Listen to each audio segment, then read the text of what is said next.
As part of the Bundeswehr's KITU project, in collaboration with Airbus Defence and Space and Spleenlab, our drones showcased their ability to perform in dynamic, interference-prone environments.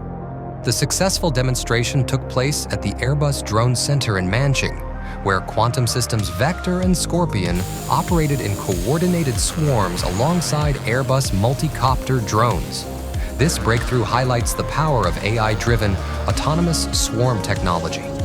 Leveraging AI and swarming, our drones autonomously perform complex flight operations, from takeoff to navigation and landing, adapting to real-time environmental changes.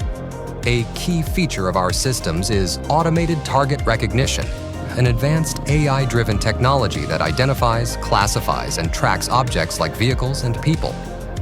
With multi-object and single-object tracking integrated, the system can distinguish multiple targets and deliver critical, real-time data to support decision-making.